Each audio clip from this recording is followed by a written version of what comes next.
La crise entre l'Algérie et la France, ce n'est plus une crise, on peut parler de conflit qui était diplomatique et géopolitique et politique, qui a commencé avec la reconnaissance, le pas entamé par la France en faveur du Maroc, en reconnaissant la souveraineté du Maroc sur le Sahara occidental. Ce conflit a généré des conséquences économiques importantes. Nous avons la bataille du blé. La bataille du blé qui a été remportée par le régime algérien contre la France. L'Algérie a cessé toute importation du blé français, alors qu'elle était, il y a de cela 2-3 ans à peine, l'Algérie était le premier marché mondial du blé français. Le blé français n'est plus consommé par l'Algérie, alors que l'Algérie était le premier consommateur, le premier importateur mondial du blé français. Ça démontre que le régime algérien a adopté une politique anti-française. Il ne l'a jamais assumé formellement. Il n'a jamais eu le courage de dire la France a reconnu la souveraineté du Maroc sur le Sahara occidental. Ce n'est plus notre ami, ce n'est plus notre allié, ce n'est plus notre partenaire. On va boycotter les produits français. À cause du Maroc, la France, l'Algérie le régime algérien traite la France comme un adversaire. Le symbole de cette adversité, c'est l'arme économique, c'est le boycott économique. C'est exactement ce que nous avons fait avec l'Espagne. La crise algéro-française, elle a un impact économique. La crise entre l'Algérie et la France, ce n'est plus une crise, on peut parler de conflit qui était diplomatique et géopolitique et politique, et qui a commencé avec la reconnaissance, le pas entamé par la France en faveur du Maroc, en reconnaissant la souveraineté du Maroc sur le Sahara occidental. Ce conflit a généré des conséquences économiques importantes, voire même impressionnantes. Parmi ces conséquences économiques les plus importantes et impressionnantes, nous avons la bataille du blé. La bataille du blé qui a été remportée par le régime algérien contre la France. Les chiffres sont impressionnants. L'Algérie a cessé toute importation du blé français, alors qu'elle était, il y a de cela 2-3 ans à peine, plus exactement 2 ans, jusqu'à 2021-2022, l'Algérie était le premier marché mondial du blé français. Depuis la crise algéro-française, depuis le conflit, moi je parle de conflit, ce n'est plus une crise, parce qu'une crise, c'est des malentendus, c'est des divergences, c'est des tensions passagères, plus ou moins relativisées, limitées de par leur ampleur. Là, nous sommes dans une situation de conflit, puisqu'il y a des sanctions, il y a des menaces, il y a du boycott, il y a des ripostes, il y a des attaques. Nous sommes dans un conflit.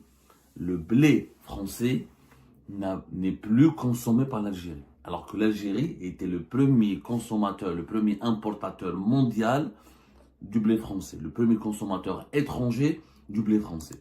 Les chiffres sont impressionnants, on va vous les donner. Des organismes, des cabinets de conseil, des organismes publics spécialisés dans les industries agroalimentaires tout ce qui est gestion des filières agricoles françaises ont publié des chiffres qui font tout simplement froid dans le dos, puisqu'en 2017, par exemple, le blé, l'Algérie, le volume des exportations, l'Algérie représentait 53% des volumes d'exportation du blé français à travers le monde. C'est tombé à 18% entre 2023 et 2024. Et depuis octobre 2024, il n'y a plus aucune céréale, aucun grain de blé, pas le moindre kilogramme de blé français qui a été importé ou l'a autorisé à l'importation par l'Algérie. J'insiste et je dis, il n'y en a plus aucun. Ça a commencé depuis octobre 2024. La dernière cargaison qui a été exportée depuis la France vers l'Algérie, c'était en juillet 2024. 31 500 tonnes de blé français. Juste à partir du fin juillet, quand la France a décidé de reconnaître la souveraineté du Maroc sur le Sahara occidental, le boycott a été imposé par l'Algérie. Ce boycott qui est devenu effectif à partir du mois d'octobre 2024. On en a parlé avec Algérie Part, rappelez-vous. On était les premiers à avoir annoncé le boycott des produits français par l'Algérie, notamment du blé. L'article du 4 octobre 2024 sur Algérie Part, blocus informel sur les importations françaises, sur l'économie algérienne et un manque de courage politique, parce que c'était un blocage informel, n'a jamais été assumé publiquement. Ça a commencé début du mois d'octobre. On a expliqué que tous les produits agroalimentaires, notamment les céréales made in France, ont été boycottés. L'Algérie ne veut plus,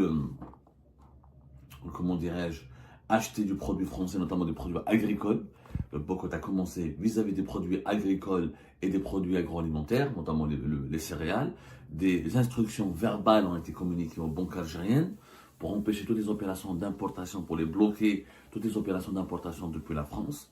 Ça n'a jamais été assumé par le régime algérien, puisqu'en novembre, début novembre 2024, vers le 11-10 novembre 2024, il y a même un communiqué du gouvernement algérien, du Premier ministère, qui dit que c'est pas vrai, qu'il n'y a pas eu de décision officielle, que l'Algérie ne boycotte pas les produits français, etc. Début octobre, 13 octobre 2024, on a parlé, nous, le 9 octobre 2024, on a parlé comment l'Algérie a lancé le boycott du blé français. On a été le premier. Ensuite, Reuters a confirmé cette information, la grande agence de presse internationale Reuters a confirmé cette information le 9 octobre 2024. Et à l'époque, l'OIC, l'Office algérien interprofessionnel des céréales, qui est le seul qui peut importer depuis 2022 les céréales, depuis 2021, il y a une exclusivité, un monopole de l'importation des céréales et des légumes secs et du riz. Ensuite, qui a été rajouté en 2023. De 2021, déjà, l'OIC, l'organisme gouvernemental algérien, est le seul à pouvoir importer du blé et des céréales. Lui, il a nié au cours du mois d'octobre. Non, c'est pas vrai, nous n'avons pas exclu des fournisseurs, nous avons juste changé, nous avons juste augmenté le nombre de fournisseurs. Auparavant, il y avait 22 fournisseurs, l'Algérie maintenant a 32 fournisseurs de blé, et elle a changé les spécificités de ses cahiers de charges pour permettre de l'importation du blé russe, notamment, et des blés qui viennent d'autres pays européens, comme l'Allemagne ou les pays baltiques. Mais en réalité, c'est toujours été informel, mais le boycott est là. La preuve, les chiffres sont... ça a été communiqué par les spécialistes et les acteurs de la filière de la production des céréales en France. Depuis fin juillet 2024, l'Algérie n'a pas importé 1 kg, pas 1 kg de blé français. C'est beaucoup de pertes pour la France, pour une raison simple. Alors, il faut savoir qu'au niveau mondial, les principaux importateurs de blé sont d'abord l'Égypte. Entre 2022 et 2023, l'Égypte a importé presque 12 millions de tonnes. L'Indonésie, c'est la deuxième position. L'Indonésie a importé entre 2022 et 2023 10 millions, presque 11 millions de tonnes. Ensuite, la Turquie, 9 millions et quelques de tonnes. Et la Chine, quatrième position, 8,2 millions de tonnes. Et nous, on était en cinquième. L'Algérie, c'est la cinquième position, 6 millions, presque 7 millions de tonnes. Ça, c'est la saison, les saisons. Parce que pour calculer, il faut savoir, c'est pas comme le pétrole et le gaz. On parle de saison pour les blés, pour les céréales et certains produits, matières premières agricoles, puisque elles sont produites selon des conditions météorologiques et des saisons. Leur exportation, leur commercialisation sur les marchés mondiaux obéit à un agenda bien précis. On n'achète pas, c'est pas comme le pétrole et le gaz, on peut l'acheter à n'importe quel moment. Donc, l'Algérie on parle de blé, toujours pas le blé dur. Le blé dur, l'Algérie n'a jamais été un grand importateur, parce qu'on produit le blé dur. On est à 80, on a toujours été entre 80 et 90% de la satisfaction des besoins nationaux. Et on est un grand dépendant, pratiquement 70% de notre blé tendre, jusqu'à même 80% il est importé, pour une raison simple, c'est qu'on n'arrive pas à produire ce blé tendre en Algérie. Le blé tendre, c'est ce qu'on utilise, encore une fois, pour les baguettes, pour le pain notamment, surtout pour le pain, c'est la matière première numéro 1 pour la farine, etc., pour les consommations quotidiennes de la population algérienne. Il faut savoir, un chiffre quand même qui parle de lui-même, l'Algérie en 2021 était le premier marché du blé français. 25% des exportations françaises à travers le monde. Le deuxième pays, c'était la Chine, 23%. Ensuite, le Maroc, 14%. L'Algérie était le premier marché, le premier client historique du blé français. Aujourd'hui, tout cela s'est effondré. Tout cela s'est effondré parce que le régime algérien a décidé de boycotter. Et il y a une inquiétude ensuite du côté français pour une raison qu'on peut comprendre. C'est des milliards de pertes pour la France. C'est vraiment beaucoup d'argent de pertes. Il faut savoir que la France, déjà, elle est concurrencée, elle est exposée déjà à la concurrence du blé ukrainien, qui a été détaxé, que beaucoup plus de l'Union européenne l'achète, et qui est beaucoup moins cher que le blé français, et qui est aussi excellent et aussi recherché que le blé français. Il faut savoir que les exportations françaises sont en train de reculer d'une année à une autre, notamment pour l'année 2024. La France, habituellement, elle exportait entre 15 et 16 millions de tonnes habituellement. l'Association générale des producteurs de blé en France parle cette année 2024 de 9,7 millions de tonnes d'exportation française. Donc c'est une chute importante. Et qui dit une chute importante, ça veut dire que faut savoir par exemple qu'en 2022, la France a gagné 11 milliards d'euros de recettes d'exportation grâce à ces exportations de blé. Et l'année suivante, en 2023, la France s'est descendu à 6,6 milliards et demi. Ça, c'était en 2023. En 2024, la France va perdre encore plus. On s'attend à un chiffre en plus bas que 5 milliards d'euros. Ça veut dire que la France, en 2 ans, elle a perdu plus de 50% de ses recettes de devises au niveau des exportations des céréales. Et comme l'Algérie représentait donc 25% de ses exportations à l'étranger, on peut évaluer les pertes rien que pour le marché algérien, calculer c'est-à-dire la moitié des pertes, on peut dire la moitié ou le quart, on va dire, entre la moitié et le quart de ces pertes d'argent pour la France a été provoquée par l'Algérie. On peut entre quand même 1,5 milliard jusqu'à 2 milliards d'euros de pertes pour la France sur le marché algérien. C'est quand même, c'est des estimations bien sûr, parce que du côté algérien, il n'y a pas de transparence. Il n'y a pas de transparence, il n'y a plus de... Depuis 2020, les douanes algériennes ne publient pas le fameux document qui retrace toutes les opérations de commerce extérieur du pays. Habituellement, on avait jusqu'à 2020, l'Algérie, l'État algérien, grâce à la Direction générale des douanes algériennes, on publiait un document de plusieurs dizaines de pages, de presque 100 pages, dans lequel on avait tout ce que l'Algérie achetait et exportait à l'étranger. On ne l'a plus, donc on ne sait pas combien de céréales, combien les pays fournisseurs. On a une opacité totale. Le régime Tebboune a imposé, comme je le rappelle à chaque fois, une opacité sur 2 secteurs clés. Les chiffres du chômage. On ne sait pas combien de chômeurs on a exactement. Depuis l'instauration de cette fameuse allocation de chômage en 2022, ça a explosé le chômage. Mais on n'en parle plus. On n'a pas de chiffres officiels, pas de transparence.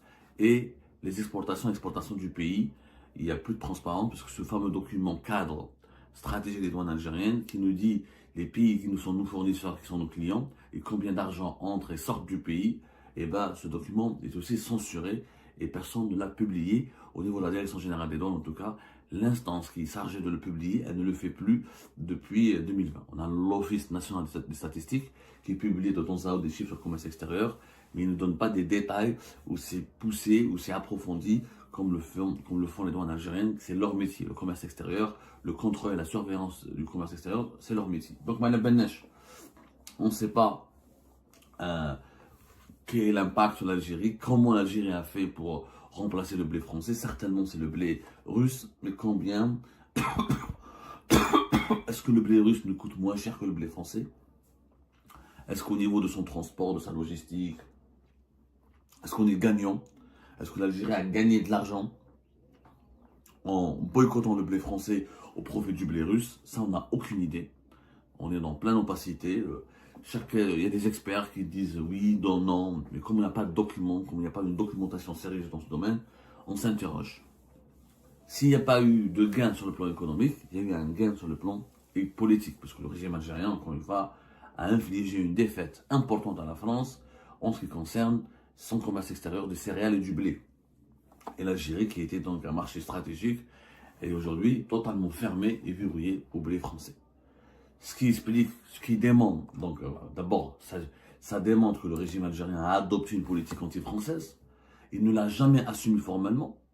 Donc il n'a jamais eu le courage de dire la France a reconnu la souveraineté du Maroc sur le Sahara occidental. Ce n'est plus notre ami, ce n'est plus notre allié, ce n'est plus notre partenaire. On va boycotter les produits français.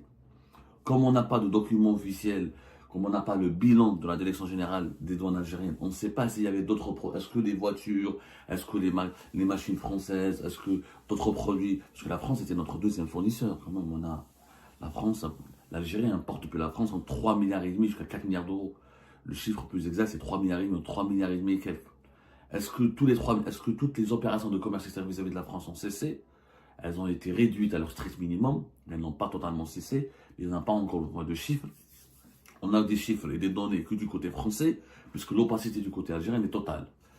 Donc l'arme économique a fonctionné et ça prouve que, pour que le régime algérien il considère la France comme son adversaire. Mais il ne l'assume pas. Malgré les démontées de novembre 2024, depuis fin juillet 2024, À cause du Maroc, la France, l'Algérie le régime algérien traite la France comme un adversaire. Et le symbole de cette adversité, c'est l'arme économique, c'est le boycott économique. C'est exactement ce que nous avons fait avec l'Espagne en mars, entre juin 2022 et fin de l'année 2023. Jusqu'à aujourd'hui encore, les opérations de commerce extérieur avec l'Espagne n'ont pas été rétablies à 100%. Maintenant, avec l'Espagne, on a vu qu'il y a eu un impact direct sur l'inflation. Avec les produits français, c'est encore tôt, on a 6 mois. On va attendre peut-être vers le début du mois de Ramadan prochain, fin février, pour voir ce que ce boycott des produits français, qui sont historiquement et géographiquement, la France est plus proche de l'Algérie que la Russie et d'autres pays exportateurs, notamment de produits agroalimentaires. On verra après l'impact sur la hausse des prix. Parce que quand tu changes ton client, ton deuxième client, aussi brutalement en quelques mois, tu vas importer à des coûts plus élevés. Franchement, je vois mal comment on va importer des produits agroalimentaires du Brésil, de la Russie ou d'autres pays à des prix plus compétitifs que les produits français. Alors que nous avons quand même une proximité importante avec la France et que nous avons des habitudes commerciales et des traditions commerciales avec notre partenaire français. Donc, il faudra étudier l'impact sur l'inflation en Algérie. On va l'étudier petit à petit. On verra en tout cas. Pour le moment, c'est un peu tôt, mais l'inflation est toujours élevée en Algérie. On attendra les derniers chiffres de l'ONS pour essayer de les étudier. Et le régime algérien, donc, il a utilisé l'arme économique sans se soucier de l'opacité, sans se soucier de l'impact ou des conséquences sur le pouvoir d'achat et l'inflation qui frappe sa population. Et troisièmement, de façon informelle, et c'est la première action qu'il a décidé pour punir la France. Donc, nous sommes, encore une fois, dans un conflit. Le régime algérien, maintenant, envisage les relations avec la France sous l'angle du conflit. Il n'y a pas de... Quand tu boycottes, quand tu empêches les produits économiques d'un pays de venir sur ton marché, c'est que tu es en conflit avec ce pays-là. Maintenant, pourquoi le régime algérien ne l'assume pas? On attaque la France sur le plan historique, on parle de la colonisation, du colonialisme, mais là on attaque les entreprises françaises. Là on attaque les fournisseurs français. Il faudra l'assumer et nous dire ensuite, est-ce que ça a été efficace pour notre pays? Là, je ne défends pas la France. Hein. La France, elle a ses défenseurs. Là, je m'en fous en réalité. Moi, je m'inquiète pour mon pays. Je m'inquiète pour l'inflation, pour la pénurie des produits pour mes compatriotes et aussi pour l'économie algérienne. Est-ce qu'on est gagnant? Réellement, est-ce qu'on est gagnant en écartant, en mettant à l'écart la France pour privilégier d'autres fournisseurs? Si on me montre les chiffres qu'on est gagnant, moi j'applaudis. Oh, c'est pas grave. Maintenant, j'ai du mal à y croire.